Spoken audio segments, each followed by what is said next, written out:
వారి వారి మతంలో వారు పుట్టిన విధానాన్ని బట్టి వారికున్న ప్రత్యేకమైన నియమ నిబంధనలను బట్టి వారు ఏం చేస్తారంటే ఎవరి కుటుంబంలో ఎవరికి తగ్గట్టు వారు ఏం చేస్తారంటే ఇష్టదైవాన్ని కొలుచుకుంటే ఏం చేస్తారండి, భక్తి చేస్తారు. అలాగే క్రైస్తవులుగా మనము కూడా ఈ లోకల్లో ఏం చేస్తున్నామంటే క్రీస్తుకు భక్తిని చేస్తున్నాం. అయితే భక్తి చేస్తున్నాం కానీ మనకి ఏమి రావట్లేదంటే భక్తిని కాపాడుకునే విధానంలోనికి మనం రాలేకపోతున్నాం. అంటే సరైన సమయం వచ్చేటికి మనం ఏం చేస్తామంటే భక్తిని విడిచిపెట్టి దేవుని యందు భయమును విడిచిపెట్టి ఏం చేస్తామంటే లోకంలోనికి వెళ్ళిపోవడానికి ఎక్కువగా మనిషి ఏం చేస్తుంటే తొందరపట్టు పడుతూ ఉంటాడు. చూడండి, మన బిడ్డలు తప్పు చేసినప్పుడు మనం వాళ్ళని సాధారణంగా మనకు తెలియకుండా మాట్లాడుతాం, నీకు భయం కానీ భక్తి కానీ ఉందా అడుగుతాం, అడగండి. మనం సాధారణంగా మనకు తెలియకుండానే నోటితో ఊత పదం ఏమొస్తుంది గమ్మున.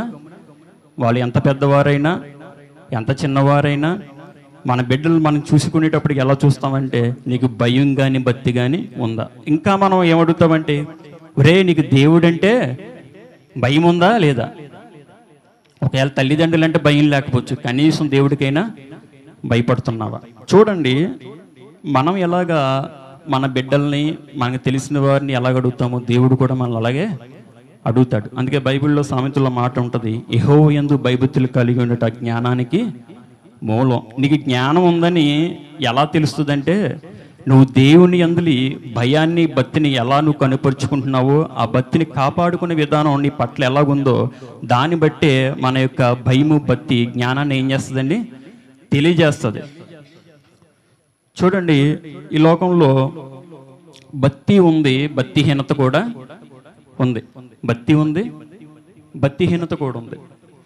అయితే మనం ఎవరితో స్నేహం చేయాలి, ఎవరితో మనం ఎలాగుండాలి, ఇదంతా కూడా ఏం నేర్పిస్తుంది అంటే జ్ఞానం మనల్ని నడిపిస్తూ ఉంటుంది. అందుకే జ్ఞానము నివాసం కట్టుకుని దానికి 7 స్తంభములు చెక్కుకున్నది అని వాక్యం సెలవిస్తుంది.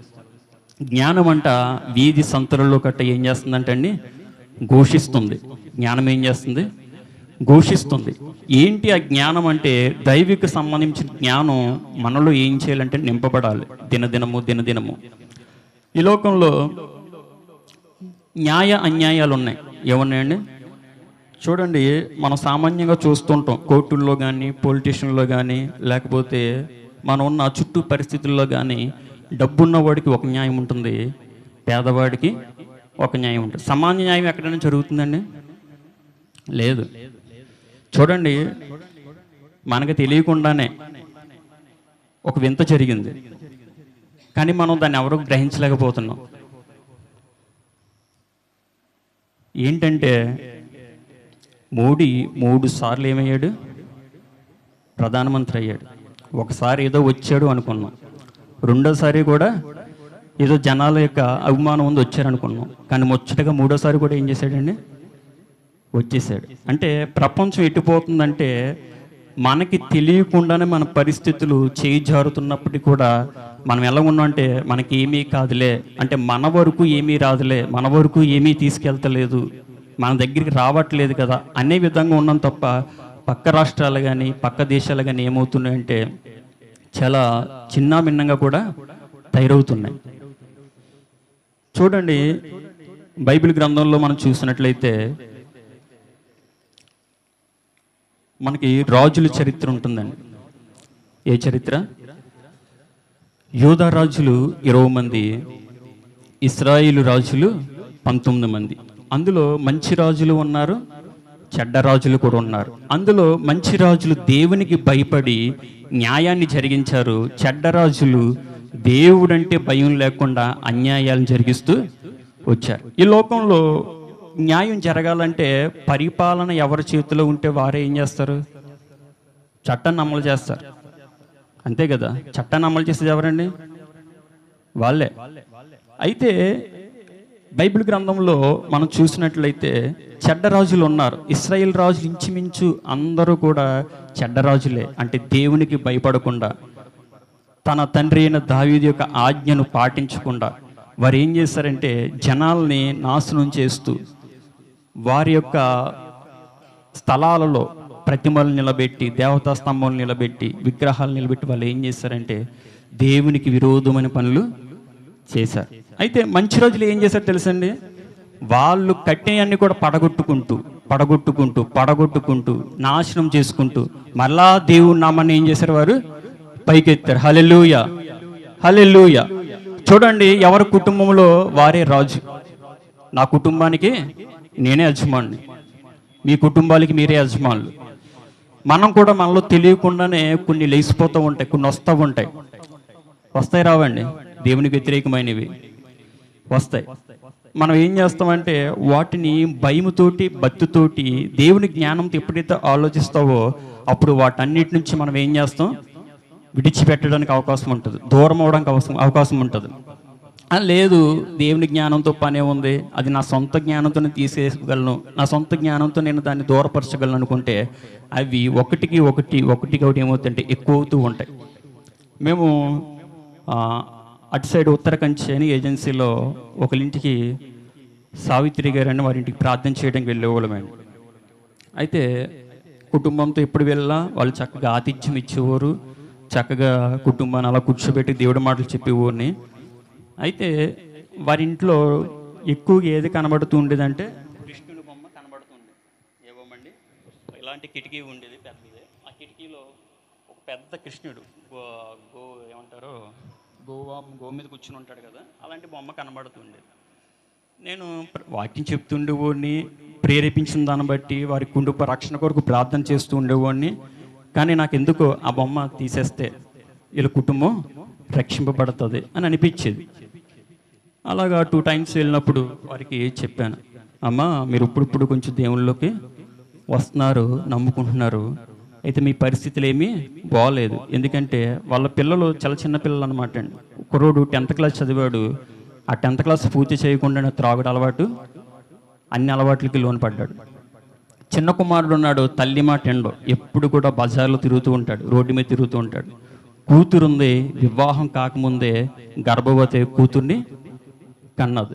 పరిస్థితులు వారికి ఎంత దారుణంగా ఉన్నాయంటే, తండ్రి ఏమో తాగుబోతు, బిడ్డల పరిస్థితి చూస్తే ఒక్కొక్కరి పరిస్థితి ఒక్కొక్కలాగా ఉంది. మాకు చూస్తే ఏడుపు వచ్చేది వెళ్తుంటే, ఏంటి ప్రభావ వీళ్ళ కుటుంబంలో ఒకరొకరికి శాంతి సమాధానం ఉండేది కాదు. అయితే ప్రార్థన చేస్తుంటే దేవుడు 10 సార్లు తెలియపరిచే విషయం ఏంటంటే, ముందు వారి హృదయంలో ఉన్న విగ్రహాలను ఏం చేయాలి? తీసివేయాలి. అయితే ప్రార్థన చేసి ముందు వాళ్ళకి చెప్పేవాడిని. ఆవిడ కూడా అనేది, నా హృదయంలో అయితే అదే ఉంది అయ్య గారు, కానీ తీయలేకపోతున్నాను అంది. ఏ అమ్మ ఎందుకు తీయలేకపోతున్నావు అంటే, వాళ్ళ ఫ్రెండ్ ఎవరో చాలా క్లోజ్ ఫ్రెండ్ అంట, ఏం గిఫ్ట్ ఇవ్వాలో తెలియక ఆ బొమ్మను కొని ఇచ్చేసిందంట. ఏమి ఇవ్వాలో తెలియక ఆ బొమ్మను కొని ఇచ్చేసింది. ఈవిడేం చేస్తుందంటే ఆ బొమ్మను ఇంట్లో పెట్టుకుని పూజిస్తూ ఉంది, దాన్నే వెంబడిస్తూ ఉంది. అయితే మేము వెళ్ళిన దినాల్లో ఏమైందంటే తను తీయమంటే తీయలేదు. అయితే కొన్నాళ్ళు ప్రార్థన చేసిన తర్వాత మాకు పరిస్థితులు అనుకూలించక అక్కడికి వెళ్ళలేకపోయాం. తర్వాత ఆవిడ ఫోన్ చేసి ఒక మాట అనేది, అయ్యగారు మీరు వచ్చి ప్రార్థన చేస్తుంటే మా కుటుంబంలో ఏదో తెలియని నెమ్మది సమాధానం ఉండేది, మీరు రావడం మానేశారండి అని ఫోన్లో ఏడ్చేది. అయితే అప్పటి నుంచి నాకు అక్కడికి వెళ్తాకి సరైన అవకాశం కుదరలేదు. ఎందుకు ఈ మాట చెప్తున్నానంటే, ముందు మన హృదయాల్లో నెమ్మది కావాలన్నా, సంతోషం కావాలన్నా ఏం చేయాలంటే, మన హృదయంలో కొన్ని విగ్రహాలు సంబంధించిన, అంటే పూర్తి విగ్రహాలని అన్నా కానీ కొన్ని దేవునికి వ్యతిరేకమైనవి, దేవుని ఆలోచనకు అడ్డు తగినవి కొన్ని ఉండవండి, ప్రతి ఒక్కళ్ళు ఉంటాయి. అవి ఏం చేయాలంటే మనకు ఊహకు కూడా అందవు.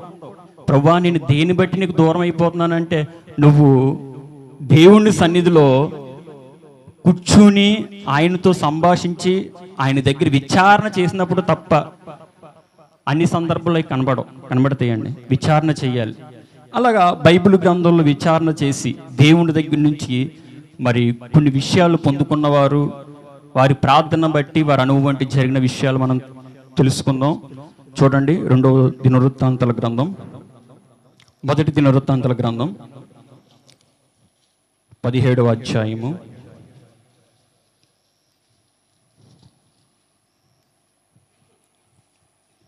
17వ అధ్యాయము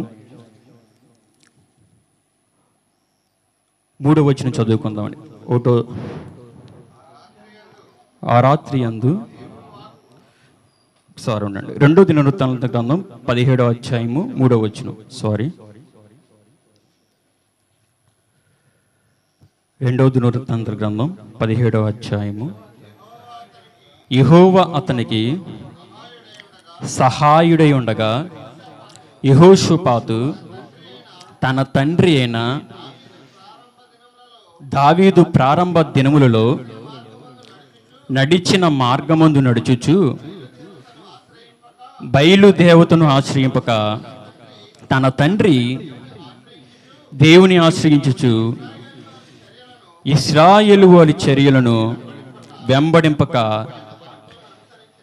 ఆయన ఆజ్ఞలను అనుసరించి నడిచెను. కాబట్టి యెహోవా అతని చేత రాజ్యమును స్థిరపరచెను. చాలండి. చూడండి, ఇక్కడ మనకి యెహోషాపాతు కనబడుతున్నాడు. యెహోషాపాతు అని అంటే దాని అర్థం ఏంటంటే యెహోవా మీద నమ్మకం ఉంచడం. ఎవరి మీద అండి? యెహోషాపాతు అనే అర్థానికి, ఆ నామానికి అర్థం ఏంటంటే యెహోవా మీద నమ్మకం ఉంచడం. ఇక్కడ ఏం చేస్తున్నాడంటే యెహోషాపాతు ఆశ చనిపోయిన తర్వాత, ఆశా కుమారుడైన యెహోషాపాతు యూదా రాజ్యాన్ని ఏరడానికి అవకాశం వచ్చింది. అయితే 35 సంవత్సరాలప్పుడు తను రాజ్యాన్ని చేతపట్టుకున్నాడు. ఇంచుమించు 20 సంవత్సరాలు యోధావారిని ఏం చేశాడండి? పరిపాలించాడు. అయితే పరిపాలించిన దినాల్లో అతడు ఏం చేశాడంటే తన తండ్రి అయిన దావీదును అనుసరించి నడుచుకున్నాడు. చాలామంది ఏం చేస్తారంటే మన బిడ్డలు కానీ ఎవరైనా కూడా గమ్ముని మనం ఏమంటాం తెలుసండి, వారిని నడుచుకునేటప్పుడు ఎవరి బుద్ధులు వచ్చినాయిరా అంటాం. కూతుర్నైతే నీకు మీ అమ్మ బుద్ధులు వచ్చినాయి, కొడుకునైతే మీకు తండ్రి బుద్ధులు వచ్చినాయి అంటామనమండి. సాధారణంగా మన పిల్లలు పుట్టినప్పుడు, సాధారణంగా మనం చిన్నగా ఉన్నప్పుడు, ముద్దుగా ఉన్నప్పుడు, వాళ్ళు ఎదుగుతున్నప్పుడు, వాళ్ళ పరిస్థితులను బట్టి వాళ్ళు చదువుకుంటున్నప్పుడు, బాగా చదివాడు అనుకోండి, ఇక మీ నాన్న బాగా చదువుతాడు కాబట్టి నీకు కూడా చదువు బాగా అబ్బింది అంటాం. మా మిస్సెస్ అంటూ ఉంటుంది, మా పాప బాగా చదువుకుంటుంది, పెద్ద కూతురు. మా అబ్బాయి ఏంటంటే వాళ్ళు నేర్పించాడు, వాళ్ళు రావు అని చెప్తాడు. ఏమంటాడు? ఆ అండం కూడా రాదు అని చెప్పి ఆతోటి చెప్తాడు. ఏబీసీలు చెప్పారంటే ఏబీసీలు నాకు రావు అని చెప్తాడు ముఖం మీద. కానీ మా అమ్మాయి అలా కాదు, ఏదైనా ఒక వాక్యం ఇచ్చి దాన్ని కంఠస్థం చేయమంటే 1-2 సార్లు మనం రిపీట్ చేస్తే 3వసారి తనే చూడకుండా అప్పు చెప్పేది. నాకు చిన్నప్పటి నుంచి ఒక అలవాటు అండి. నేను సంఘంలో ఎదుగుతున్నప్పుడు ఏం చేస్తామనంటే ఏదన్నా పాస్టర్ గారు కంఠస్థ వాక్యాలు ఇస్తారు కదా సండే స్కూల్లో, కొన్నిసార్లు ప్రజెంటేషన్ కోసం చెప్పమనేవారు. ఎవరు ఎక్కువ వాక్యాలు చెప్తే వారికి ఎక్కువ బహుమతులు అనమాట. ఇంచుమించు నేను ఆ సంవత్సరం నేర్చుకున్న వాక్యాలన్నీ ఒకసారి మళ్ళీ రివైండ్ చేసుకుని అందరికంటే 1-2 వాక్యాలు ఎక్కువే చెప్పేవాడిని కానీ తక్కువ చెప్పేవాడిని కాదు. ఆ ఆసక్తి ఉండేది. అయితే మా మిస్సెస్ అంటూ ఉంటుంది, నీ కూతురికి నీ అలవాటే వచ్చింది. ఎందుకంటే తన వాక్యం చూడకుండా మనం ఒకసారి చెప్తే, ఇప్పటికీ కూడా 23వ కీర్తన చూడకుండా చెప్పేద్ది. ఇప్పుడు కూడా యెహోవా నా కాపరి, నాకు లేమి కలగదు, ఆ వాక్యం చివరిదా కూడా నాకే గుర్తుండదు. తనకి 2-3 సార్లు నేర్పించాను, నాన్న నేర్పించా అంటే టక్మని 3వసారి నేను చెప్తున్నాను బైబిల్ చూడని చెప్పి నా దగ్గరికి వచ్చి చెప్పడం జరిగింది. అలాగా మనం ఏమంటామంటే మన బిడ్డలను చూసుకున్నప్పుడు వారి యొక్క మంచి అలవాట్లు చూసి, మంచి అలవాట్లు ఉంటే ఇదిగో మీ తండ్రిలాగా, మీ నాన్నలాగా, లేకపోతే మీ తాతలాగా ఏం చేస్తామంటే పోలుస్తుంటాం. చూడండి, యెహోషాపాతు కూడా ఆ దినాల్లో మంచి రాజు. ఎవరాజుని? రాజుల్లో మంచి రాజు అనమాట. ఏం చేశాడంటే యెహోషాపాతు తన తండ్రి అయిన దావీదు ప్రారంభ దినంలో నడిచిన మార్గమందు నడుచుచు బయలుదేవతను ఆశ్రయింపక. ఏంటి? ఎవరి దేవతనంట? బయలుదేవతను ఆశ్రయింపక. మనకి నూతన నిబంధన గ్రంథంలో పౌలు గారు మాట అంటారు, నాకు ఇష్టమైన మాట, అందరికి ఇష్టమైన మాట ఏంటంటే, నేను క్రీస్తుని పోలి నడుచుకున్న ప్రకారము మీరు నన్ను పోలి నడుచుకునుడి. చూడండి, ఆ మాటకు లోతైన అర్థం నేను చాలాసార్లు అనిపిస్తూ ఉంటుంది. పేతురు గారు ఆ మాట అనలేకపోయారు, యోహాను గారు ఆ మాట అంటే యేసు ప్రభు కూడా తిరిగిన వారు, ఆయనతో ఆయన చేసిన అద్భుతాలు చూసిన వారు, ఆయనతో సహవాసం కలిగి ఉన్నవారు ఆ మాట అనలేకపోయారు. అసలు ఏ సంబంధం లేదు, యేసు ప్రభుకి ఈయనకి సంబంధం లేదు. ఆయన పరిచర్య చేసే దినాల్లో పౌలు గారి ప్రస్తావనే లేదు. కానీ ఎప్పుడైతే యేసు ప్రభు శిలువ మరణం ఉందారో, మరి దమస్కు మార్గంలో పౌలు రక్షింపబడడం, ఆ తర్వాత తన పరిచర్యలో తను నడుస్తూ అంటాడు, నేను క్రీస్తుని పోలి నడుచుకుని చిన్న ప్రకారము మీరును నన్ను పోలి నడుచుకున్నది. ఏమి స్టేట్మెంట్ అండి! అసలు నాకు అర్థం కాదు. ఏంటంటే మనుషులు ఎవ్వరు కూడా ఆ సాహసమైన మాటను పలకలేరు. అప్పుడు నీకు అనిపించింది ఈ లోకంలో 2 మార్గాలు ఉన్నాయి. ఏ మార్గాలండి? 2 మార్గాలు ఉన్నాయి. ఒకటి పాపపు మార్గం, 2 మంచి మార్గం, అదే యేసే మార్గం. పౌలు గారు చేసిన పని ఏంటంటే తన గత జీవితాన్ని విడిచిపెట్టి ఎప్పుడైతే దమస్కు మార్గంలో యేసుక్రీస్తు వారు సౌలా సౌలా నువ్వు నన్ను ఎందుకు బాధించున్నప్పుడు ఆ మాట తన హృదయంలో ఏమైందంటే చొచ్చుకుపోయింది. నేను ఎవరిని హింసిస్తున్నాను? దేవుడిని హింసిస్తున్నాను. తర్వాత తను పేతురు గారి ద్వారాగా తిరిగి, బర్నబా గారి ద్వారా తిరిగి అనేక విషయాలు నేర్చుకుని తను కూడా దైవజనుడు అయిన తర్వాత అతను కూడా పరిచర్యలకు వచ్చిన తర్వాత సంఘాలు కట్టిన తర్వాత అనేక ప్రాంతాలు సువార్తలు చేస్తూ ముందుకు వెళ్తున్న సందర్భంలో అంటున్న మాట ఏంటంటే నేను క్రీస్తుని పోలి నడుచుకుంటున్నాను కాబట్టి మీరు నన్ను పోలి నడుచుకోండి. అంటే తన జీవితాన్ని ఏం చేశాడంటే క్రీస్తుకు అంకితం చేసుకున్నాడండి. ఎవరికి? దేవునికి అంకితం చేసుకున్నాడు. ఎందుకు అంకితం చేసుకున్నాడంటే ఈ లోకంలో 2 మార్గాలు ఉన్నాయి. ఎన్ని మార్గాలు ఉన్నాయండి? 2 మార్గాలు ఉన్నాయి. అయితే మనిషి పరిశుద్ధమైన మార్గంలో నడాలి, లేదా పాపపు మార్గంలో నడవాలి. మరి పౌలు గారు ఆ స్టేట్మెంట్ కారణం ఏంటంటే కేవలం ఆయన ఒకటే నిర్ణయించుకున్నాడు, నేను నడుస్తే క్రీస్తు వైపే నడాలి. ఇంకా లోకాన్ని విడిచిపెట్టి లోకాన్ని పెంటగా చేసుకున్నాడు. లోకాన్ని ఎందుకు పనికినట్టుగా చేసుకున్నాడు. ఆకలి దప్పులైనా భరించాడు, శ్రమలైనా భరించాడు, హింసలైనా భరించాడు, కానీ దేవుని మాత్రం విడిచిపెట్టలేదండి. చూడండి, మనకు కూడా అటు సమర్పణ ఈ రోజుల్లో కావాలి. కావాలి వద్దండి? కావాలి. నేను ఎందుకు చెప్తున్నానంటే నా యొక్క జీవిత అనుభవాల్లో రాత్రి అన్నయ్య నేను చాలా విషయాలు మాట్లాడుకున్నాను. యాక్చువల్లీ నేను ఈరోజు వెళ్ళిపోదాం అనుకుంటే అన్నీ ఒకే మాట అన్నాడు. మా అత్తయ్య గారు ఇంటికి వచ్చారు, కాలుకి ఫెయిలియర్ వచ్చిందండి, ఆవిడ హాస్పిటల్ తీసుకెళ్ళాలి, తర్వాత వారి ఇంటికి దిగబెట్టాలి. ఆవిడ ఇలాగొచ్చింది, నేను ఇక్కడ మీటింగ్స్కి ఇలాగొచ్చాను. ఆవిడ వచ్చి 3 దినాలు 4 దినాలు అవుతుంది, నేను ఆవిడని పలకరించింది లేదు, వెళ్ళేది లేదు. అయితే నేను దినము ఇంకా ప్రేయర్స్ అయిపోయినాయి కదా అని మా మిస్సెస్ ఫోన్ చేశారు, వచ్చేస్తున్నావు అని. నేను అనుకున్నాను లాస్ట్ రోజు కదా అని, నువ్వు ఉంటే సరిపోద్ది, నేను వెళ్ళిపోతానంటే తమ్ముడు నువ్వు కూడా ఉండాలని ఇక గదిలో చెప్తుంటే నిజంగా జీవిత అనుభవాలు నాకు కనిపించింది. అన్నయ్యతో కూడా అన్న ఒకే మాట మీ ఇద్దరం మాట్లాడుకున్నప్పుడు, దేవుని దగ్గర మన అనుభవాలే కోట్లాస్తాయండి. ఒక మాటలో చెప్పాలంటే హల్లెలూయా, హల్లెలూయా. నీ వ్యక్తిగత ఆత్మీయ జీవితమే నీకు కోట్ల ఆస్తి. నువ్వు మంచి ఇల్లు కలిగి ఉండొచ్చు, మంచి ఉద్యోగం కలిగి ఉండొచ్చు, మంచి బిడ్డలను కలిగి ఉండొచ్చు, కానీ దేవునితో నీకు సంబంధం లేకపోతే, దేవునితో నీ అనుభవాలు లేకపోతే, ఆధ్యాత్మిక జీవితంలో నువ్వు అన్నగబడి ఉంటే కనుక నువ్వు జీరోతో సమానం, ఏమీ లేనట్టే. నేను అంటాను, మనం లోకమంతా సంపాదించుకుని దేవునితో సంబంధం లేకపోతే కనుక అంతా జీరో. ఎందుకంటే ఈ లోకంలో ఏమీ లేకపోయినా పరలోకం వీళ్ళు ఉన్నారు, కానీ ఈ లోకంలో అన్నీ సంపాదించుకుని పరలోకాన్ని విడిచిన వారు చాలామంది ఉన్నారు. మనం దేని వైపు విరుగుతున్నాం, దేని వైపు వెళ్తున్నాం ఒకసారి ఆలోచించుకుందాం. చూడండి, యెహోషాపాతు అంటున్నాడు, నేను నా తండ్రి అయిన దావీదు మార్గంలో నడుచుచున్నాను, బయలు దేవతను ఆశ్రయింపక తన తండ్రి దేవుని ఆశ్రయించుచు ఇశ్రాయేలు వారి చర్యలను వెంబడింపగా ఆయన ఆజ్ఞలను అనుసరించి నడిచెను. చూడండి, మన బిడ్డలు కూడా ఏం చేస్తారంటే మనల్ని అనుసరించి నడుచుకుంటారండి.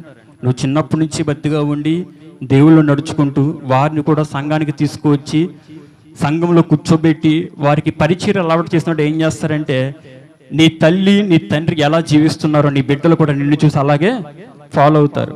నాకు ఒక విషయంలో చాలా బాధ కలుగుతుంది. ఏంటంటే నేను కొన్ని సంఘాలు, అంటే ఇంచుమించు మా సంఘంలోనే నేను చూసినప్పుడు తల్లిదండ్రులు బిడ్డలు పరిచయం చేస్తుంటే చూడలేరండి. చాలామంది వారు ఏమనుకుంటారని, నా బిడ్డలు పరిచయం చేస్తుంటే వాళ్ళకు అలసిపోతారు, ఇంట్లో ఎంత పని చెప్పేసినా పర్లేదు, కానీ దేవుడి పని వచ్చేటప్పటికి ముందుకు రానివ్వరు. నేను అవి చూసి నా చిన్న దినాల నుంచి కూడా చాలా బాధపడేవాడిని. నేను నా సేవకునికి ఎలా ఉండేవాడిని అంటే, ఆయన ఒకటే మాట అనేవాడు, నువ్వు నా కుడి భుజంలాగా ఉన్నావనేవాడు. ఇప్పటికీ ఆ మాట అంటాడు, నేనంటే చాలా ఇష్టం ఆయనకి. ఒకటే అంటాడు, నువ్వు నా కుడి భుజం, నువ్వు లేకపోతే ఏమీ చేయలేనని. అపోస్తలుడైన పౌలు గారితో ఆయన పోల్చుకుని అంటాడు, నువ్వు తిమోతిలాగా కుమారుడిలాగా. ఎందుకంటే ఆయన కుమారులు లేకపోయినా కూడా సొంత కుమారులు నన్ను ప్రేమించారండి. ఈరోజు ఈ రీతిగా నేను నిలబడడానికి కారణం ఆయన దగ్గర ఉన్న అనుభవాలు, దేవుని దగ్గర ఉన్న అనుభవాలు. ఎందుకంటే నేను చిన్నటి నుంచి కూడా మందిరంలో పడుకోవడం, మందిరంలో ప్రార్థన చేయడం, నా కళ్ళ ముందు ఎలా ఉండేదంటే వాక్యాలు అలాగ డిస్ప్లే మీద వెళ్తూ ఉండి. చూడండి, మనం ఏదైనా బస్సు చూసినప్పుడు అమలాపురం టు రాజమండ్రి ఎలాగ చూస్తామో, నేను పడుకుని దర్శనాలు ఏం చూస్తున్నాం అంటే, ఇదిగో యెహోవా ఉత్తముడని రుచి చూచి తెలుసుకునుడి, ఇదిగో 23వ కీర్తన. ఇలాగా నాకు కళ్ళ ముందు ఆ వాక్యాలు వెళ్ళిపోతూ ఉండి అవి చదువుకుంటూ ఉండేవు అని. బైబిల్ ఎలా చదువుకుంటూ డైరెక్ట్గా చదువుకుని అలాంటి దర్శనం, అలాంటి అనుభవాలు కలిగి ఉండేవు అని. అయితే రానున్న దినాల్లో ఒక మాట చెప్పడానికి ఇష్టపడతాను.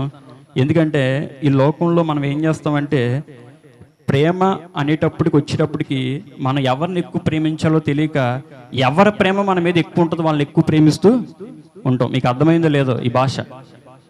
మనం ఎవరిని ప్రేమించాలో తెలియక మనల్ని ఎవరైతే ఎక్కువ ఇష్టపడతారో వాళ్ళ మీదకి ఏమైపోద్దండి, మన మనసు వెళ్ళిపోతూ ఉంటుంది.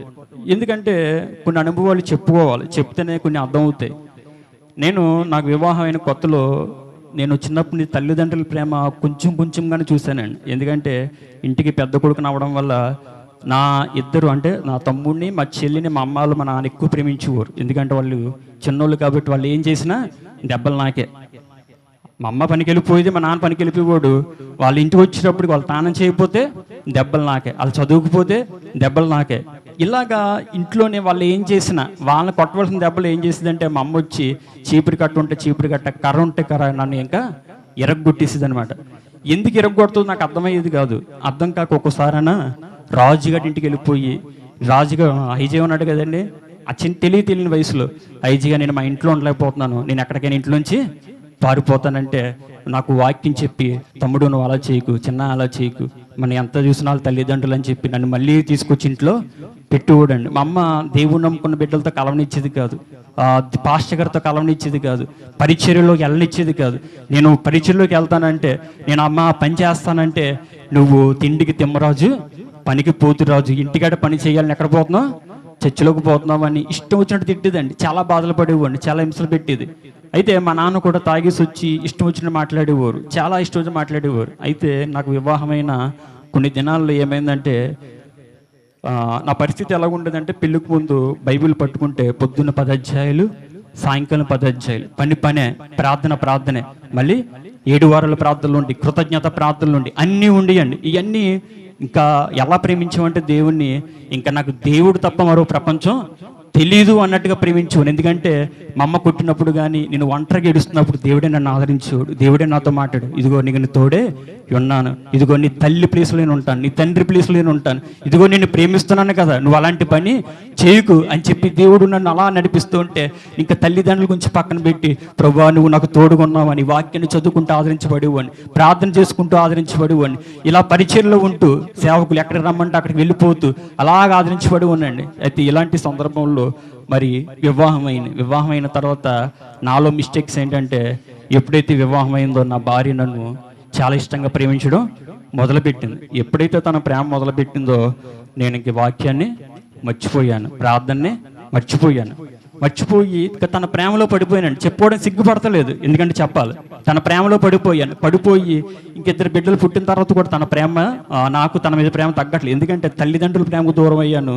ఎప్పుడైతే భార్య అయితే ఎప్పుడు వచ్చిందో, తను ప్రేమించిన విధానం బట్టి, తను చూసుకున్న విధానం బట్టి ఇంకా నా భార్య నా ప్రపంచం కింద మారిపోతే కొన్నాళ్ళు అయిపోయింది, 2 పిల్లలు పుట్టారు, అయినా కూడా తన మీద ప్రేమ తగ్గట్లేదు. ఎవరైనా భర్త భార్యను ప్రేమిస్తూ వాళ్ళు ఏమంటారని చాలా ఆనందంతో పొంగిపోతారండి, ఎంత మంచి భర్త దొరికినందుకు. కానీ నా భార్య ఒకటే మాట అందండి, ఏమందంటే, నువ్వు నన్ను ప్రేమిస్తున్నావు కదా ఇంతలాగా, నేను దూరం అయిపోతే పరిస్థితి ఏంటి అని అడిగింది.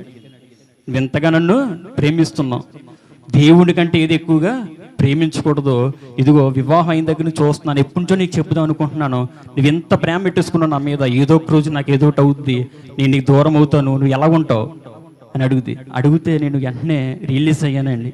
ఏంటి ఇంతలాగా నేను మునిగిపోయినా, ప్రేమలో ఇంతలా మునిగిపోయినా అనుకుని దేవుడి దగ్గరికి వెళ్ళాను. మళ్ళీ దేవుడి దగ్గరికి వెళ్ళి, యేసయ్య ఏంటి నా పరిస్థితి, కుటుంబంలో ఇలా ఉన్నప్పుడు భార్య ఆదరించింది, తన ప్రేమకు నేను ఏమంటారంటే దాసం అయినట్టుగా అయ్యాను, నాకు ఆ ప్రేమ నుంచి నన్ను దూరపరచు ప్రభువా, ఎంత ప్రేమించాలో అంతవరకు నన్ను పెట్టు, అంత మించి ఎక్కువ వద్దని ఒకే నైట్ ప్రార్థన చేశానండి. ఒక నైటే ప్రార్థన చేశాను. అనుకోకుండా దేవుడు ఆ ప్రేమని మితంగా ఏం చేశారంటే, ఎంత ప్రేమించాలో అంతవరకే చేశారు. మళ్ళీ నాకు యథావిధిగా బైబిల్ చదువుకోవడం, మళ్ళీ ప్రార్థన చేసుకోవడం, మళ్ళీ నా పూర్వ జీవితం మళ్ళీ వచ్చింది. ఒకటే మాట ఉంది, నేను చచ్చిపోతే ఏంటి మేము తల ప్రేమిస్తున్నావు. దేవుడి కన్నా ఎక్కువగా ఏదైనా ప్రేమిస్తే దేవుడు దాన్ని ఏం చేస్తాడు? దూరం చేస్తాడు. మన బిడ్డలనైనా మన భర్తనైనా మన భార్యను మనం ఏం చేయాలంటే దేవుడి కంటే ఎక్కువగా ప్రేమించకూడదండి. తెలుసుకోవాలి కంపల్సరీ. ఎక్కువగా ప్రేమించకూడదు. ఒకవేళ ప్రేమిస్తే దాన్ని దూరం చేస్తాడు దేవుడు. ఎందుకంటే దేవుడి కంటే ఆ ప్రేమ దేవునికి తప్ప ఎవరికి. ఎందుకంటే దేవుడు కూడా ఏమంటున్నారంటే దేవుడు మన ప్రేమ ఎలా పెట్టుకున్నాడో తెలుసండి. భార్య భర్తల ప్రేమతో పోల్చాడు, ప్రేయసి ప్రియురాలు ప్రేమతో పోల్చాడు. ఇంత దగ్గర సంబంధం ఎవరికి ఉంటుందంటే భార్య భర్తలకు మాత్రమే ఉంటుంది, రెండో వారికి ఉండదు. బిడ్డల విషయంలో కూడా మనకు కొన్ని హద్దులు ఉంటాయి, భార్య భర్తల విషయంలో హద్దులు ఉండవండి. ఎందుకు దేవుడు సంఘాన్ని స్త్రీతో పోల్చి తను శిరస్సుగా ఉండి పురుషుడితో ఎందుకు పోల్చుకున్నాడంటే దేవుడు అంటాడు, నీ భర్త కంటే ఎక్కువగా నన్ను ప్రేమించాలి, నీ భార్య కంటే ఎక్కువగా నన్ను ప్రేమించాలి. ఎందుకంటే దేవుని ప్రేమలో కల్తీ లేదండి. మనుషుల ప్రేమలో ఉంటుంది, కల్తీ ఉంటుంది. ఎందుకంటే చెప్తాను, మనల్ని ప్రేమించేవారు ఏదైనా ఒక మాట అంటే మనం తట్టుకోగలమండి. కానీ మనల్ని ప్రేమించే దేవుడు ఎప్పుడు మనలో ఒక మాట అండో. ఇంతలా మన భార్యని భర్తని ప్రేమించుకుంటూ ఉంటారు కదా, వాళ్ళ మధ్యలో చిన్న ఘర్షణ వచ్చిందనుకో, వారు ఎక్కడ లేని అన్నీ ఏం చేస్తారు? చిన్నప్పటి నుంచి అన్ని తవ్వుకుని వచ్చి ఇది నీ ప్రేమ అంటే, ఇది నీ ప్రేమ అంటే అంటారు. అయితే నా భార్య అలాగన్నప్పుడు మళ్ళా దేవుని దగ్గరికి వచ్చానండి. దేవుని దగ్గరికి వచ్చి దేవుని దగ్గర క్షమాపణ అడిగాను. ప్రభువా, నేను చాలా తప్పు చేశాను. వివాహం అయిన దగ్గర నుంచి నా పూర్వ జీవితాన్ని విడిచాను, నా గత జీవితాన్ని విడిచాను. మళ్ళా నీ దగ్గరికి వచ్చానని దేవుడి క్షమాపణ అడిగి దేవుని దగ్గరికి వచ్చినప్పుడు మళ్ళీ దేవుడు ఏం చేశాడంటే నా భార్య మీద జాయిగా ప్రేమ తగ్గించాడు. మళ్ళీ దేవుని మీద ప్రేమ పెరిగిన తర్వాత 6 నెలలు గడిచిందండి. 6 నెలలు గడిచింది. మళ్ళీ నా భార్య అంటది, మళ్ళీ ఇదొక శోధన. ఇదిగో నీ పెళ్ళైనప్పుడు నువ్వు నన్ను ఇంతలా ప్రేమించో, ఇప్పుడు అసలు నేను పట్టించుకోవట్లేదు. పరిస్థితులు ఎలాగుంటాయంటే మన జీవితంలో దేవుణ్ణి సరైన రీతిలో వెంబడించాలనుకున్నప్పుడు మనకు అడ్డుగా నిలిచి ఏంటో తెలుసండి, ప్రేమలే. అంటే ఏ ప్రేమని దేన్ని ఎలా ప్రేమించాలో మనిషికి తెలియక ఎవరైతే మనల్ని ఎక్కువగా ప్రేమిస్తారో వాళ్ళని ప్రేమించేస్తూ దైవిక సంబంధం విషయాలు మనం ఏమవుతాం? దూరం అవుతుంటాం. దేవుని ప్రేమకు దూరం అవుతుంటాం. కానీ ఎప్పుడు కూడా దేవుడిని ఎప్పుడు దూరం చేసుకోడు. మళ్ళీ చూస్తాడు దేవుడు. ఏం చేస్తాడంటే పూళ్ళే కొత్తగా వివాహం అయింది, లేకపోతే కొత్తగా పిల్లలు కలిగారు కాబట్టి కొంచెం ఉంటుంది వాళ్ళ మీద ప్రేమ. మళ్ళా దేవుడు అంటుంటాడు, నా దగ్గరికి తెలుసుకుని వస్తాడు కదా, నువ్వు తెలియకపోతే నువ్వు ఎవరినైతే ప్రేమిస్తున్నావు దేవుడు వారి చేత ఏం చేస్తారండి? మాట్లాడతారు. అలాగే నా భార్య విషయంలో దేవుడు అనేక సందర్భాల్లో మాట్లాడిన ఉన్నాయి. ఇక్కడ మనం చదువుతున్న విషయాన్ని బట్టి ఒకటి మనం అర్థం చేసుకోవాల్సిన విషయం ఏంటంటే యెహోషాపాతుకి దావీదుకి మధ్యలో చాలా గ్యాప్ ఉంది. కానీ యెహోషాపాతు అంటున్నాడు, నా తండ్రి అయిన దావీదు నడిచిన మార్గాల్లో నేను నడుచుకుంటున్నాను అంటున్నాడు. దానికి కారణం ఏంటో తెలుసండి, మీరు ఈరోజు చేసే భక్తి రేపు మీ పిల్లలకి ఏమవ్వాలి? ఆధారం అవ్వాలి. అంటే మీ తరాలకు అది ఏమవ్వాలంటే జీవాన్ని పోయాలి. మీరు ఎంత యథార్థంగా దేవుడి దగ్గర భక్తి చేస్తారు, రేపు పొద్దున మీ బిడ్డలు కూడా అంతే యథార్థంగా దేవుణ్ణి అనుసరిస్తారు. ఎందుకంటే యథార్థముగా అంటున్నాడు. చూడండి,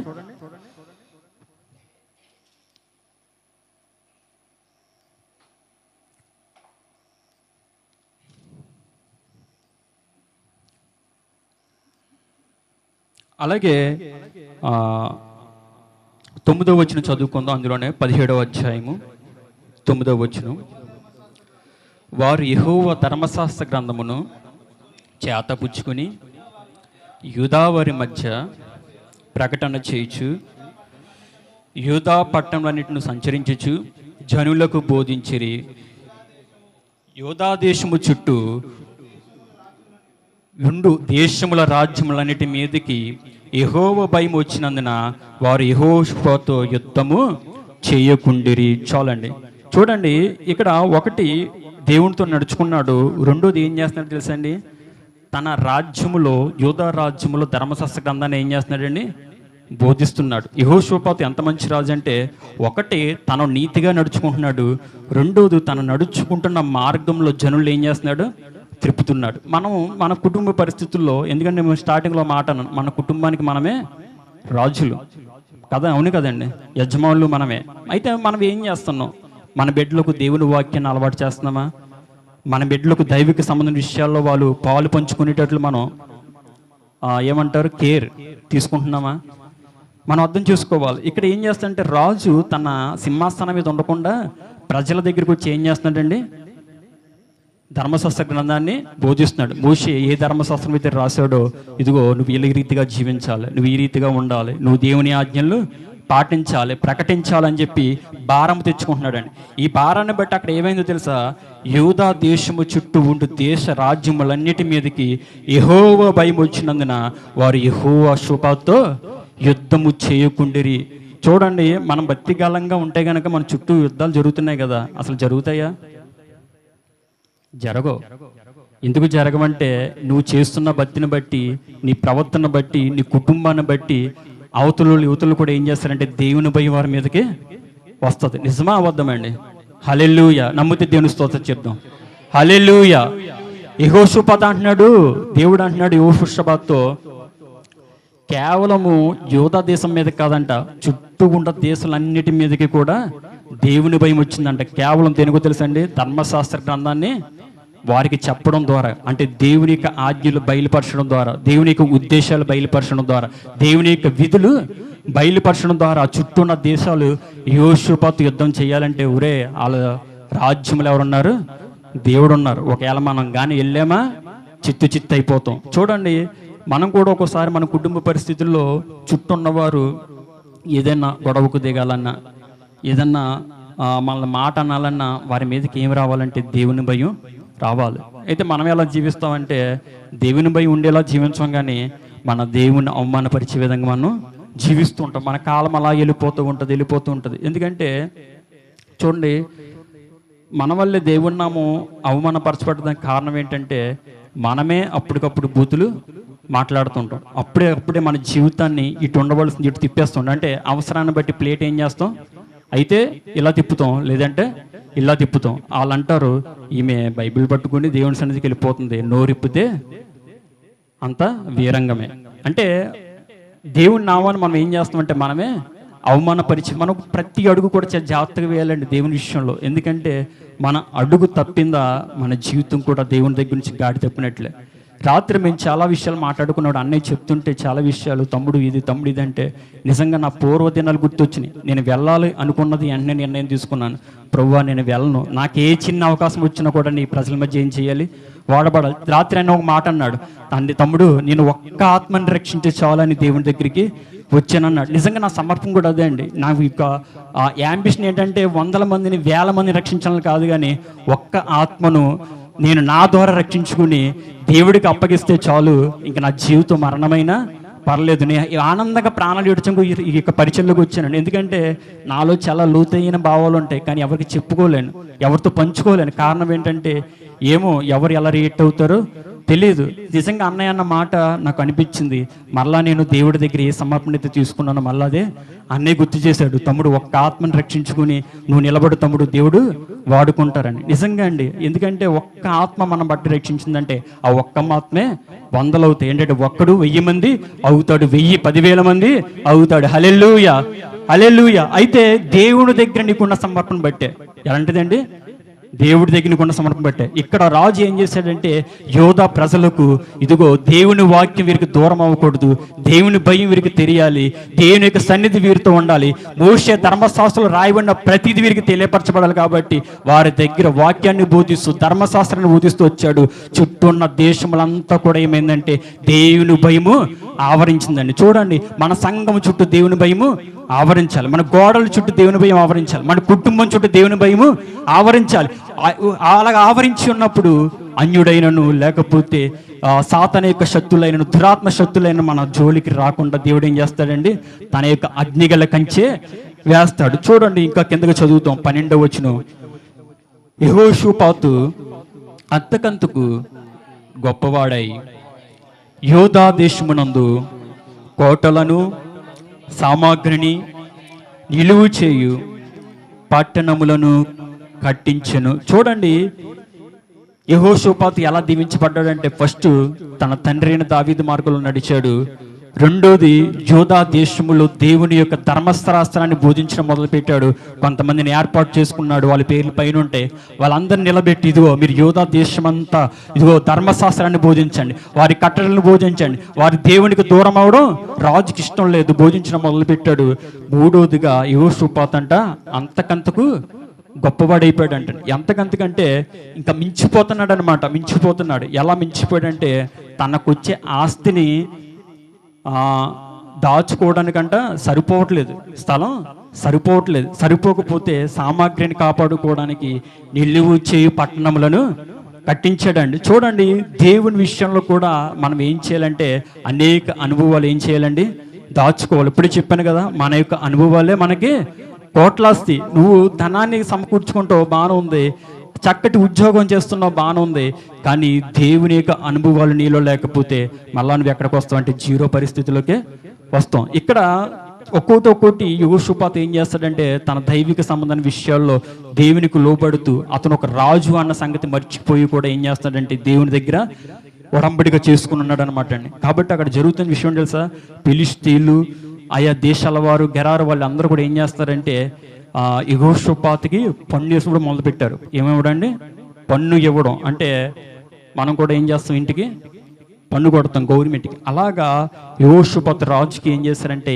ఇతర దేశస్తులు కూడా వచ్చి బంగారాన్ని, వారికున్న అనేక విలువైన వస్తువులు ఏం చేశారంటే తెచ్చి యోధా దేశంలో పాడేస్తుంటే యెహోషాపాతుకి ఏం చేయాలో తెలియక పట్టణాలనే కట్టిస్తాడు. నిలువు చేయి పట్టణాలను కట్టించాడు. ఎందుకంటే రాబో తరములో నా యొక్క బిడ్డలు కూడా ఏం చేయాలి, దీవించబడాలి.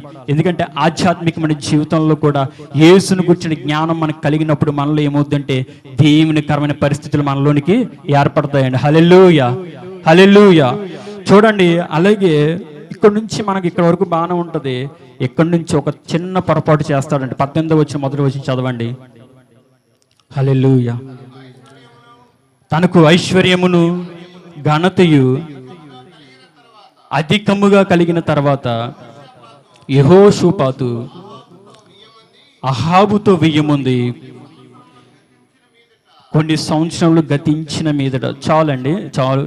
ఇక్కడ ఏం జరిగిందంటే ఇశ్రాయేలు రాజు అయిన స్టార్టింగ్లో మాట చెప్పాను, యూదా రాజులు 20 మంది, ఇశ్రాయేల్ రాజులు 19 మంది. అయితే ఈ అహాబు అన్నవాడు ఎవరంటే ఇశ్రాయేలు రాజు. వీడు ఎవరంటే చాలా దుర్మార్గుడు అనమాట. వీడేం చేశాడంటే యోధా రాజు యొక్క ఐశ్వర్యాన్ని చూసి, యోధా రాజు యొక్క యెహోషాపాతు యొక్క ఘనతను చూసి ఏమనుకున్నాడంటే ఎలాగైనా యెహోషాపాతు ఏం చేయాలి, వియ్యం ముందేలి.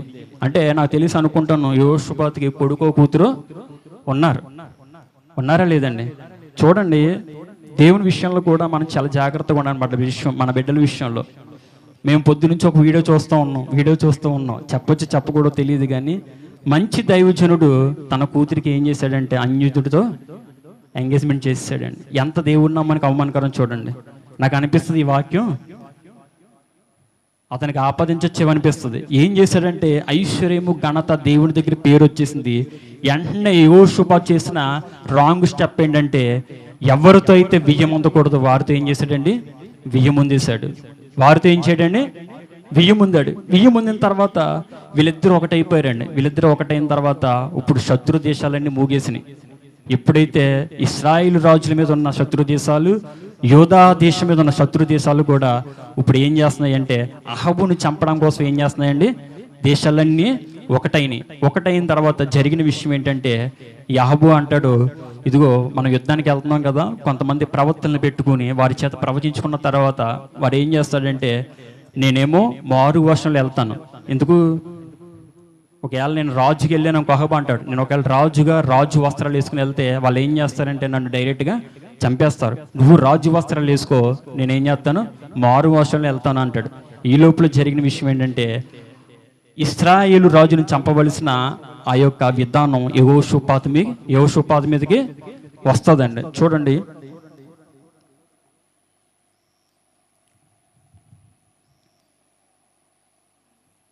అయితే ఎప్పుడైతే వచ్చిందో ఇక్కడ 18వ అధ్యాయము 31వ వచనంలో అతడు ఇశ్రాయేలు రాజు అనుకుని యుద్ధము చేటుకు అతడు చుట్టుగూరిని గాని యెహోషాపాతు మొరపెట్టినందున యెహోవా అతనికి సహాయము చేసును, దేవుడు అతని యొద్ద నుండి వారు తొలగిపోవునట్లు చేశాను. అయితే ఇక్కడ ఒక విషయాన్ని గమనించండి, వెయ్యి ముందాడు, అయితే చావుకు చాలా దగ్గరికి వెళ్ళిపోతున్నాడు అనమాట. ఎంత ఇంకా చుట్టూ దేశాలు మూగిపోని, ఇంకా ఇశ్రాయేలు రాజు అనుకుని యెహోషాపాతును చంపడానికి వచ్చారు. చుట్టూ సైన్యం ఉంది, ఏం చేయాలో తెలియని పరిస్థితి. అప్పుడు ఏం చేశాడంటే యెహోవాకి ఏం చేశాడండి, మొరపెట్టాడు. దేవుడు ఊరుకున్నాడండి, వెంటనే సహాయం చేశాడు. చూడండి, తన భక్తుల ఎడల దేవుడు ఎప్పుడు కూడా కృప చూపే దేవుడు అండి. ఏం చూపే దేవుడు అండి? కృప చూపే దేవుడు. ఎందుకంటే తన భక్తులు ఏ మాత్రం సిగ్గుపడట ఆయనకి ఇష్టం లేదు. కీర్తనల గ్రంథం 22వ అధ్యాయము చూడండి 5వ వచనంలో ఒక మాట ఉంటుంది. కీర్తనల గ్రంథం 22వ అధ్యాయం 5వ వచనం. హల్లెలూయా. వారు నీకు మొరపెట్టగా విడుదల నొందిరి, నీ యందు నమ్మిక ఉంచి సిగ్గుపడక పోయిరండి. హల్లెలూయా. చూడండి, యెహోషాపాతు ఏం చేశాడంటే ఇంకేమి చేయాలో తెల్లలేదండి. ఏం చేయాలో తెల్లలేదు. ఇంకొంచెం ఉంటే ప్రాణాలు పోయే పరిస్థితికి వచ్చాడు. నాకప్పుడు మొరపెడుతున్నాడు. ఏమని అంటే, యెహోషాపాతు మొరపెట్టినందున యెహోవా అతనికి సహాయము చేసెను, దేవుడు అతని యందు వారు తొలగిపోవునట్లు చేసినండి. దేవుడు మళ్ళీ ఏం చేశాడంటే రిలీజ్ చేశాడు. కారణం ఏంటంటే ఒకటండి, మనం ఏదన్నా శోధనలోకి వెళ్తున్నప్పుడు, భయమైన పరిస్థితులకు వెళ్తున్నప్పుడు మనం ఏం చేయాలంటే నిలబడి విచారణ చేయాలి. ఏం చేయాలండి? విచారణ చేయాలి. యెహోషాపాతు ఏం చేసేవాడంటే తన యొక్క ఆధ్యాత్మిక జీవితంలో శత్రు సైన్య సమూహాలతో యుద్ధం చేయాలనుకున్నప్పుడు కానీ, ఎలాగ జీవించాలనుకున్నప్పుడు కానీ దేవుని దగ్గర ఏం చేశాను? విచారణ చేసేవాడు. మనమైతే ఏం చేస్తాం తెలుసండి? విచారం పడిపోతాం. విచారము వేరు, విచారణ చేయడు. విచారణ అంటే సహాయక కేంద్రం లేదా ఎంక్వైరీ కేంద్రం. మన బస్ స్టేషన్లో కాంప్లెక్స్లో గట్రా చూస్తూ ఉంటాం. ఏంటంటే విచారణ కేంద్రం. ఏ బస్సు ఎప్పుడు వస్తుంది, ఏది ఎప్పుడు వెళ్తుంది, టైము అన్నీ కూడా పక్కగా వాళ్ళు చెప్తారు. ఇక్కడ కూడా యెహోషాపాతు ఏం చేశాడంటే దేవుడి దగ్గర సంధి చేసుకోవడానికి ఇష్టపడ్డాడు. ప్రభువా, నీవు తప్ప నాకు సహాయము ఎవ్వరూ లేరు. ఒకవేళ నన్ను చంపేస్తే ఈరోజు నా జీవితం అయిపోద్ది, కానీ నువ్వు నాకు సహాయము చేస్తే మళ్ళా నేను బ్రతుకుతానని దేవుడి దగ్గర మొరపెట్టినప్పుడు దేవుడు అద్భుత రీతిగా సహాయం చేశాడండి. అలాగే 19వ అధ్యాయంలో 2వ వచనం కిందకి మనం చదివినట్లయితే, నీవు భక్తిహీనులకు సహాయము చేసి యెహోవా శత్రువులకు స్నేహితుడైతివి కదా, అందువలన యెహోవా సన్నిధి నుండి కోపము నీ మీదకు వచ్చును. అయితే దేశంలో నుండి నీవు దేవతా స్తంభములను తీసివేసి దేవుని యొద్ద విచారణ చేయుటకు నీవు మనసు నిలుపుకుని ఉన్నావు. నీ యందు మంచి క్రియలు కనబడుచున్నవి. ఏం చేశాడంటే అండి? విచారణ చేశాడు. ఎందుకు విచారణ చేశాడో తెలుసా? తను 1000 మంది అడు నిజమే, కానీ యెహోషాపాతుకి అనిపిస్తుంది నేను దేవుని దగ్గర ఏదో మంచి పని చేశాను, దేవుడు ఏం చేస్తాడు? నాకు సహాయం చేస్తాడు. దేవుడు నన్ను విడిచిపెట్టడు. నేను ఎంత మరి పరిస్థితుల్లో ఉన్నా, ఎంత భయానక పరిస్థితుల్లో ఉన్నా, ఎంత శత్రువులు నా మీదకు వచ్చినా కూడా దేవుడు నన్ను విడిచిపెట్టడు. ఇది ఒక్కసారి విచారణ చేస్తాను, దేవుడి దగ్గర విచారణ చేస్తానని చెప్పేసి విచారణ చేశాడు. అద్భుత రీతిగా దేవుని సన్నిధిని ఏమొచ్చిందండి? సమాధానం వచ్చింది. అయితే ఇలాగ వచ్చిన తర్వాత మళ్ళా ఏం చేస్తాడంటే, ఇశ్రాయేలీలు యూదావారి సైన్యం ఇంచుమించు నేను లెక్కేసుకుంటే 11,60,000 మంది అండి. ఎంతమంది? యూదా యొక్క సైన్యం అంటే యూదా మీదకి ఎవరైనా శత్రు సమూహం వచ్చినప్పుడు వారి యొక్క దేశంలో నివసించిన సైన్యం ఎంత అండి? వారి సంఖ్య ఇంచుమించు 11,60,000 మంది. ఈ 11,60,000 మంది ఉన్నప్పటికీ కూడా యెహోషాపాతుకి నిరీక్షణ ఒకటి ఉంది. మేము యుద్ధము చేయకుండానే దేవుడు మా పట్ల యుద్ధం చేయగలడు. చూడండి 12వ వచనంలో 20వ అధ్యాయము 12వ వచనంలో చక్కని మాటలు ఉంటాయి. అదే గ్రంథంలో 20వ అధ్యాయము 12వ వచనం, మా దేవా, నీవు వారికి తీర్పు తీర్చవా? మా మీదికి వచ్చు ఈ గొప్ప సైన్యముతో యుద్ధము చేయుటకును మాకు శక్తి చాలదు, ఏమి చేయుటకును మాకు తోచదు, నీవే మాకు దిక్కు అని ప్రార్థన చేసును. యూదా వారందరూ తమ శిశువులతోనూ భార్యలతోనూ పిల్లలతోనూ యెహోవా సన్నిధిని నిలవబడిరి. ఎలా నిలబడ్డారంటే అండి, మనకి ఎప్పుడైనా కష్టం వచ్చినప్పుడు మనం ఎలా నిలబడతాం తెలుసండి? ఒక్కరైపోతాం. ఏం చేస్తారు? ఒక్కరిని చేసేస్తారు. కానీ ఇక్కడ దేశం మీదకి శ్రమ వచ్చింది, దేశం మీదకి కష్టం వచ్చింది, వారి చేతుల్లోనే అద్భుతమైన సైన్యం ఉంది, వారే బలమైన యోధులు ఉన్నారు. చూడండి ఎంతటి బలవంతుడంటే యెహోషాపాతు తనకున్న సైన్యాన్ని బట్టి తన చుట్టూ ఉన్న దేశాలను కూడా గెలవగల సామర్థ్యం కలిగిన వాడు. కానీ ఏమంటున్నాడంటే, మా శక్తి చాలదు, మాకేం చేయాలో కూడా తోచట్లేదు, ఇంకా నీవే మాకు దిక్కు. ఇంక పూర్తిగా ఆధారపడిపోయాడు అంటే పూర్తిగా ఆధారపడిపోయాడు. ఆధారపడమే కాదు, తన యొక్క దేశ ప్రజలను కూడా ఏం చేశాడండి, ఆధారపడేలా చేశాడు. చూడండి, ఈరోజు సంఘంలో మనం ప్రార్థనలు ప్రకటించుకుంటున్నాం ఇలా ఉజ్జీవ కూడాలని, ఉపవాసం కూడాలని. అయితే మనం ఎంతవరకు న్యాయం చేయగలుగుతున్నాం?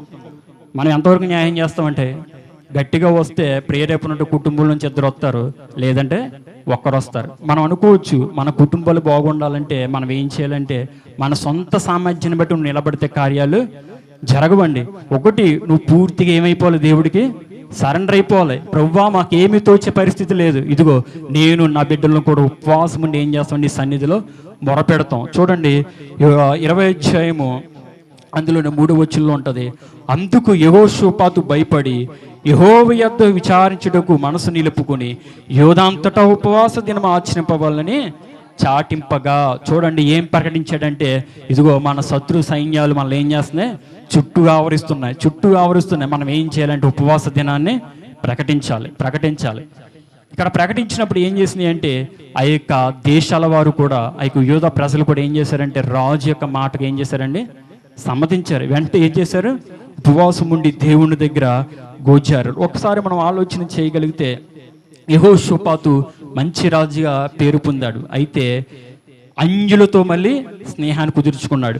మళ్ళీ దేవుడి దగ్గరికి వచ్చి ఏం చేశాడండి, విచారించాడు, మొరపెట్టాడు. దేవుడు అద్భుత రీతిగా యెహోషాపాతుకి ఏం చేశాడండి, తన సహాయాన్ని అందించాడు. ఈరోజు కూడా మనం ఎంత వాక్యం విన్నా, మనం ఎంత దేవుళ్ళు నడుచుకున్నా, మనం కూడా ఏం చేస్తున్నాం, ఒక్కొక్కసారి మనము కూడా సాధారణమైన మనుషులమే. యెహోషాపాతే గొప్ప రాజు అయి ఉండి అంతటి బలమైన కార్యాలు చేస్తూ కూడా ఏం చేస్తారంటే, తప్పడడు వేసిన రీతిగా మనం కూడా ఏం చేస్తాం, తెలిసి తెలియకో దేవుని దగ్గర విచారణ చేయలేక. మనం ఏం చేస్తామంటే విచారణ చేయలేక. ఎందుకంటే మనం ఎక్కడికైనా వెళ్ళాలనుకోండి, ఆ ట్రైన్ ఎప్పుడు వస్తుంది, మేము ఎక్కడికి వెళ్ళాలి, రాజమండ్రి వెళ్ళాలి, మనం ఏం చేస్తామంటే కంగారు వచ్చేది. ఏ ట్రైన్ ఎక్కడికి వెళ్తుందో తెలియదు. ఇప్పుడు ఎంక్వైరీ దగ్గరికి వెళ్ళిపోయి ఏం చేయాలి, రాజమండ్రి ట్రైన్ ఏ టయానికి వస్తుంది, ఆ టయానికి ఏం చేయాలంటే మేము మనసు నిలుపుకొని సిద్ధపడాలి, వచ్చేదాకా టైం వెయిట్ చేయాలి. ఇక్కడ కూడా యెహోషాపాతు ఏం చేస్తున్నాడంటే, కంగారు పడలేదండి, బింబిళ్ళు ఎత్తిపోలేదు. ఇదిగో దేశాల వారు శత్రువులు మా మీదకి వచ్చేస్తున్నారు, ఏం చేస్తుందని భయపడలేదు. తన మనసు నిలుపుకొని ఏం చేశాడు తెలుసా, దేవుని దగ్గర విచారణ చేస్తే చాలు, దేవుడే నాకు సహాయము. హల్లెలూయా, హల్లెలూయా. చూడండి, మనం భయపడటం వల్ల ఏమీ చేయలేము, మనం భయపడటం వల్ల ఏమీ చేయలేము. ఒక్క క్షణం మనం ఆలోచించి, ఇదిగో ప్రభా నీ మందిరంలో నేను కనిపెట్టుకుని కూర్చుంటాను, ఇదిగో ఈ విషయాలను విచారణ చేస్తున్నాను, నా మీదకి ఇదిగో ఈ శోధన వస్తుంది, నా కుటుంబం మీదకి ఈ శోధన వస్తుంది, ఇదిగో లేకపోతే నా ఉద్యోగంలో ఈ శోధన వస్తుంది, నేను చేస్తున్న పని పాటలు ఈ శోధన వస్తుంది, నేను ఎలా జయించాలి, నేను ఎలా ఎదుర్కోవాలి ఈ సమస్య. ఒక్కసారి మనం ఏం చేయాలండి, యెహోషాపాతులాగా మన దేవుని దగ్గర విచారణ చేసేవారుగా ఉండాలి. భయపడటం వల్ల ఏమీ లేదు. పిల్లలు కూడా, చదువుకున్న పిల్లలు కూడా, మీకు అర్థం కాని సబ్జెక్టులు ఉంటాయి, లేకపోతే ఈ విషయంలో మేము ఎలా పాస్ అవ్వాలి మీకు తెలియకపోతే, ఒక క్షణం మీరు వచ్చి ఏం చేయాలంటే, ఆ సబ్జెక్టు పక్కన పెట్టి దేవుడి దగ్గర ఏం చేయాలి, విచారణ చేయాలి, మనసు నిలుపుకోవాలి. మీరు ఎప్పుడైతే మనసు నిలుపుకొని దేవుని దగ్గర మనం విచారణ చేసినట్లయితే మనం ముందుకు వెళ్తామో, దేవుడు అంటాడు, ఇదిగో నీకు సహాయము చేస్తాను, ఈ సబ్జెక్ట్ ఎలా చదివితే నీకు అర్థమవుతుంది, ఈ సబ్జెక్ట్ యొక్క ప్రాస ఇది, దీని యొక్క నియమం ఇది, దీని యొక్క విధానం ఇది. చూడండి, మనం ప్రతి విషయంలో కూడా దేవుడి దగ్గర విచారణ చేసేవారుగా మనం దేవుని దగ్గర ఏం చేయాలండి, కనబడాలి. అలాగా దేవుడి దగ్గర విచారణ చేసి ఏం చేస్తున్నాడంటే, అది 20వ అధ్యాయం 29వ వచనం వచ్చినప్పటికీ, ఇశ్రాయేలు శత్రువులతో యెహోవా యుద్ధము చేసినని దేశముల రాజ్యముల వారందరూ విని దేవుని భయం వారి మీదకి వచ్చాను.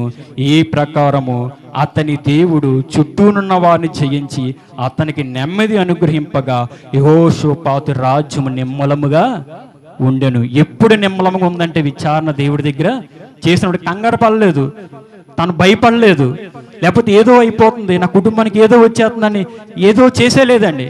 ఒక్కటి, దేవుడి దగ్గర విచారణ చేశాడు. దేవుడు ఏం చేశాడంటే, చుట్టూ ఉన్న దేశాలన్నీ కూడా సమాధానంతో నింపి ఇంచుమించు ఏం చేశాడండి,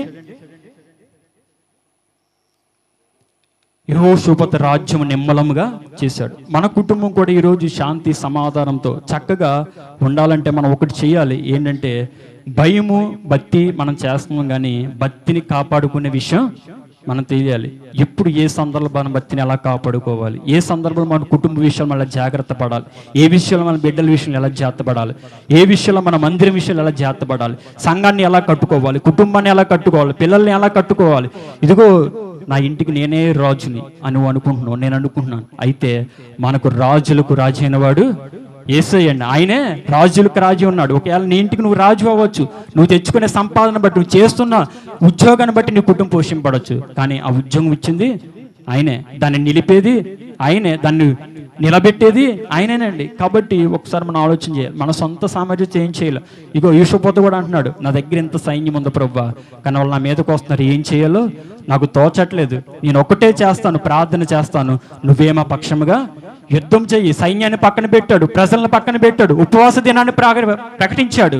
ప్రకటించిన తర్వాత భార్యలేమి, భర్తలేమి, పిల్లలేమి అందరూ కూడా ఏం చేశారంటే యెహోషాపాతు మాట విని ఏం చేశారండి, లోబడ్డారు.